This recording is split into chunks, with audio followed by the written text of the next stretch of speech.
suspension from office through the special advisor to the president on media and publicity, Ajire Ngelale.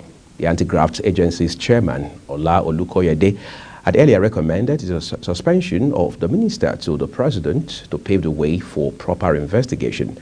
The commission swung into action immediately after the president had ordered a thorough investigation into the alleged payment of 585.189 million naira grants meant for vulnerable groups in Akwa Ibom, Cross River, Ogun, and Lagos states into a private account. In the meantime, a few hours after she was suspended by President Bola Tinubu over the 585 million naira scandal yesterday, embattled Humanitarian Affairs and Poverty Alleviation Minister Dr. Betta Edu was not allowed to see the president at the presidential villa in Abuja. The Nigerian leader had earlier yesterday suspended Edu from office with immediate effect and directed the Economic and Financial Crimes Commission, EFCC, to conduct a thorough investigation into all aspects of the financial transactions involving the Federal Ministry of Humanitarian Affairs.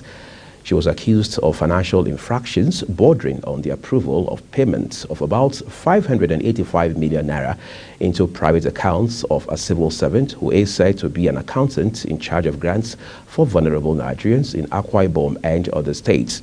The EFCC summoned Edu for interrogation and investigation in connection with the scandal today. Global Television will keep tabs on that development for you. Let's turn to other stories now. The Federal Capital Territory High Court in Abuja has declared the prolonged detention of former Governor of Central Bank of Nigeria, Godwin Emefiele, without a trial as a flagrant violation of his fundamental human rights.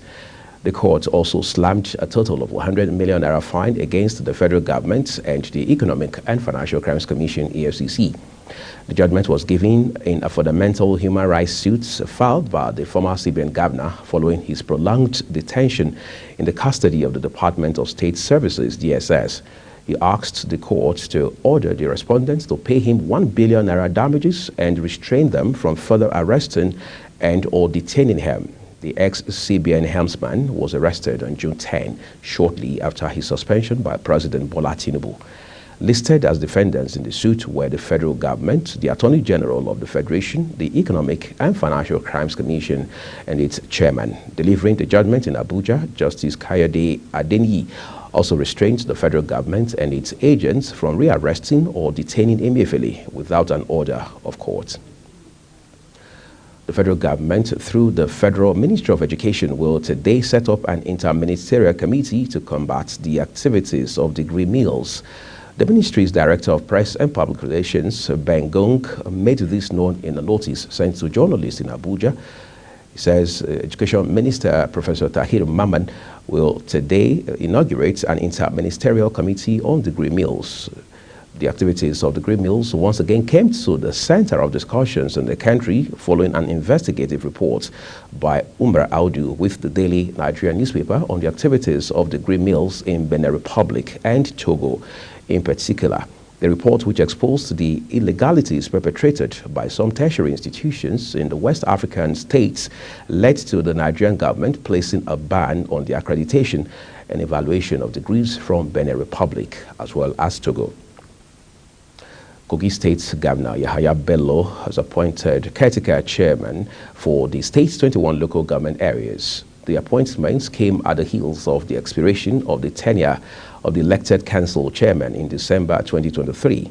Bello's media aide, Onogu Mohammed, said in a statement issued in Lokoja, the state capital, yesterday that the appointments were following the reenacted law of the Kogi state outlining the establishment, composition, structure, finance, and functions of the local government areas. Bello has approved the appointments of distinguished persons to serve as caretaker chairman for the 21 local government areas, the spokesperson said.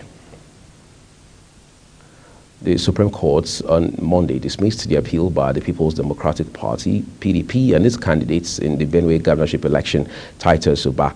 The Governorship Election Petition Tribunal and the Court of Appeal in Abuja had affirmed the election of Hyacinth Alia as Governor of Benue State. Now pleased with the judgment, Uba approached the Apex Court for redress.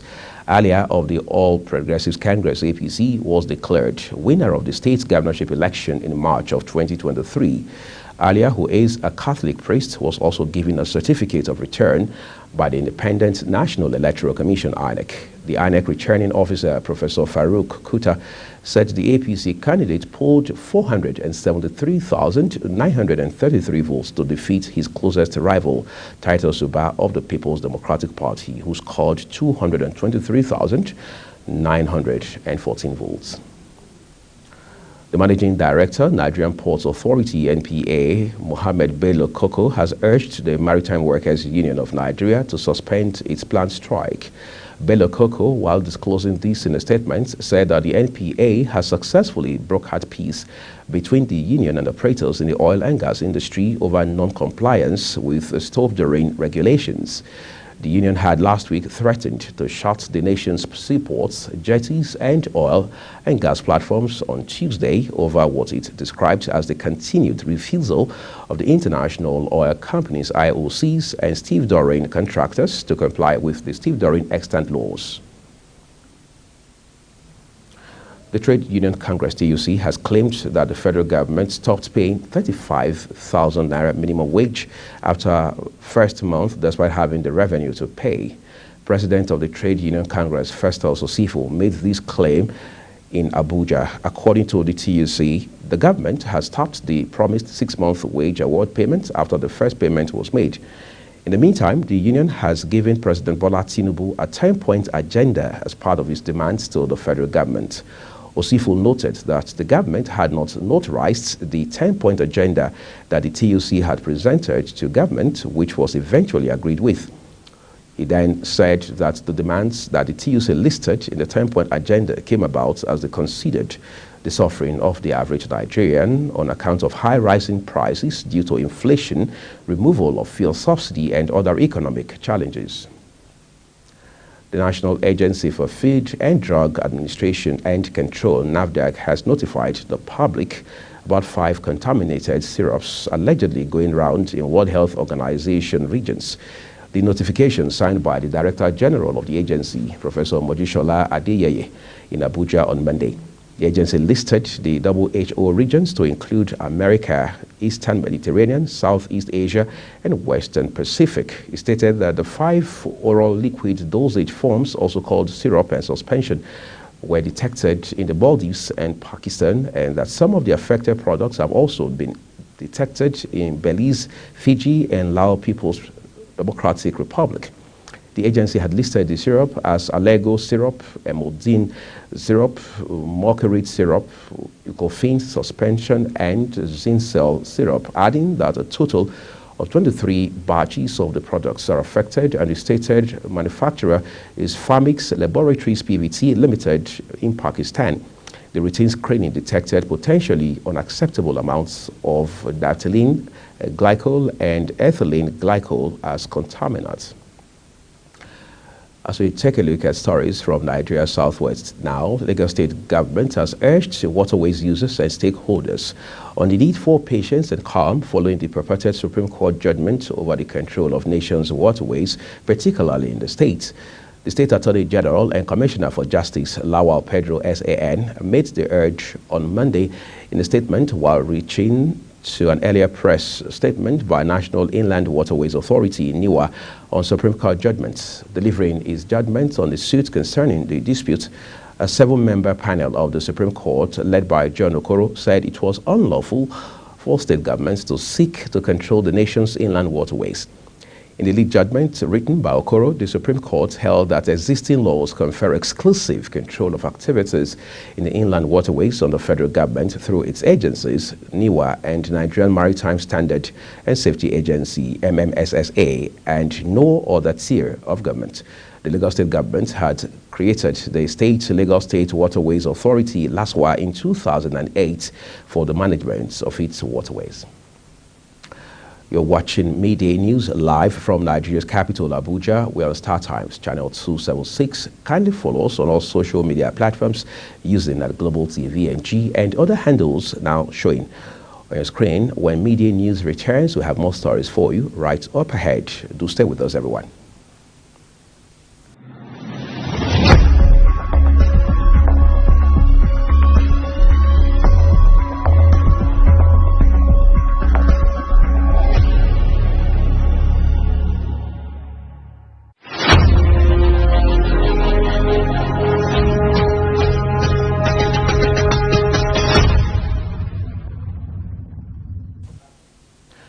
This is Global Television bringing you live broadcasts of the media news with Uyi Agumofwegwe. Thank you for staying with us.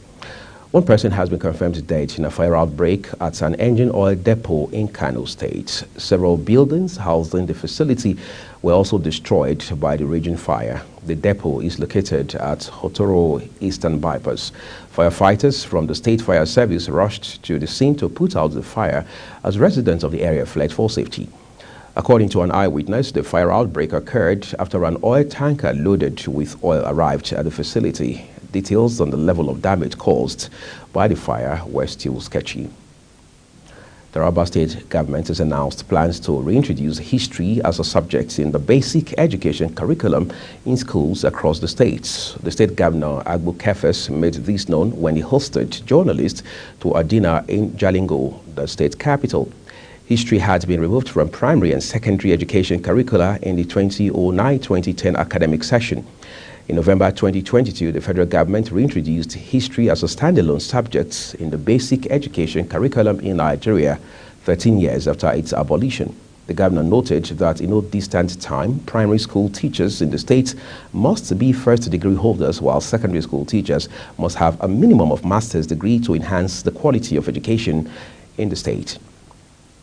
Minister of Agriculture and Food Security, Senator Abubakar Kyari, has vowed to eradicate all forms of round-tripping and poor farmers' data in the sector, including other impediments negatively impacting food security and production. Federal Ministry of Agriculture and Food Security says is fully committed to addressing the issues of round-tripping and poor validation of farmers' data. Kyari stated this in his address during the visits of the governor of Jigawa State, Umar Namadi, at the headquarters of the ministry. He also acknowledged that this could be achieved through collaboration with the state and local governments, traditional rulers, and non-governmental organizations. He further said that with stringent measures put in place, the distribution of farm inputs will be done transparently and the targeted farmers will receive them. A look at the foreign scene now. Two Kung Fu coaches were handed death sentences in China following their arrest last year for a 1997 poisoning that killed 7 children. The men planted rat poison in food at a martial arts school in China's eastern Hui province due to a business conflict with its boss, and then evaded prosecution for nearly 26 years. Defendants Fu Ziji and Zhu Zilin were each sentenced to death for the crime of poisoning by the Intermediate People's Court in the city of Mashin, according to an online statement. The court stated that around 1994, Zhu and other men surnamed Peng entered into a dispute while running competing martial arts schools in the area. The two defendants then conspired to retaliate for their grudges by pouring 2 packets of rat poison into the food at Peng School on June 29, 1997. The 2 culprits were identified by authorities as suspects but were not arrested until May 2023. Fu in Juyang province on the eastern coast and Zhu in southwestern Guizhou province.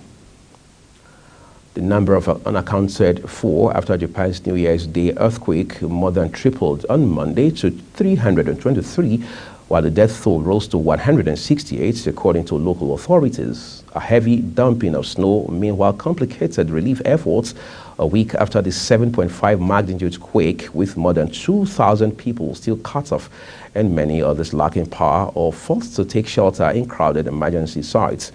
A new list published by Ishikawa Prefecture in central Japan to Monday showed the number of missing people soaring from 31 to 281 in Wajima, one of the worst hit places where the earthquake flattened dozens of houses and a major fire devastated a large area.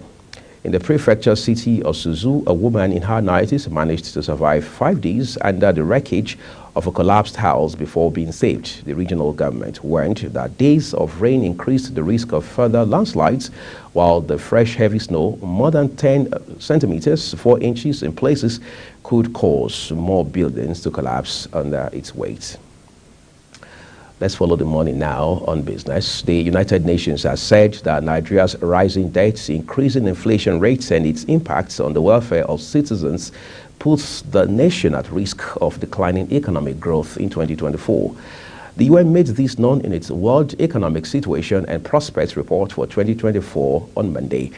Nigeria's inflation rate stood at 28.2%, with a debt profile of about 87.38 trillion naira by the second quarter of 2023, from 49.85 trillion naira in its first quarter, which amounts to about 75.35% increase, according to the National Bureau of Statistics, NBS.